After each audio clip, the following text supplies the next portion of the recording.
In the run-up to the centenary of the First World War armistice, York Army Museum has received over £6,000 to explore a new side of World War I. We have recently been awarded funding from the Heritage Lottery Fund for a new project called First War Legacies, and what we're doing is looking at the impact that soldier experience in the First World War has had on their local communities. So we have £6,300, and what we're doing is looking at the experience of soldiers who came back from the Western Front and the struggles they faced. So, for example, if they had been injured or suffered some kind of psychological trauma, how did that impact on their day-to-day lives? Could they go back to work? How did it impact on their families?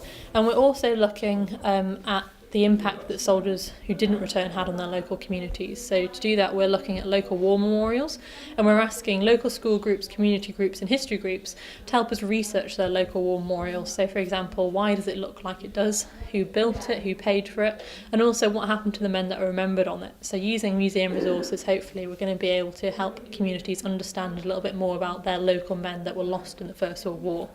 And this will all culminate next year in an exhibition that will be hosted at York Army Museum that tells these stories and also has a digital database that people can search to look at the stories of the men from Yorkshire who fell in the First World War.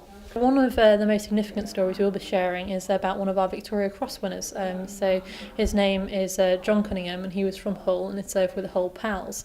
He won his Victoria Cross at the end of the Battle of the Somme. Essentially, he went into battle and ended up kind of just ahead of a German trench, and all the people he was fighting with were wounded, and he had to clear the German trench to be able to get everyone to safety. So he went on by himself and he used his Mills bombs, his grenades, to clear the trench, but that didn't work. So he went back, and he went back twice to go and get bombs from all the injured men, and ended up clearing the communication trench, which essentially meant that the men could get to safety.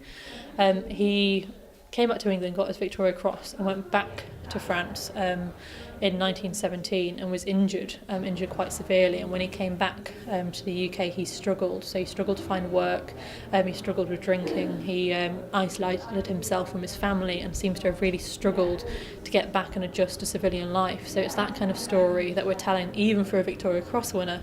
Adjusting to life after the First World War was not easy after everything they've been through. The exhibition won't just explore the physical effects of the war, but also the mental effects. So few people would talk about their experiences. We have a lot of people who come in talking about relatives in the First World War whose comment is they never spoke about it, and that seems to have been a really common reaction to the conflict, is to kind of box it off and try not to think about it.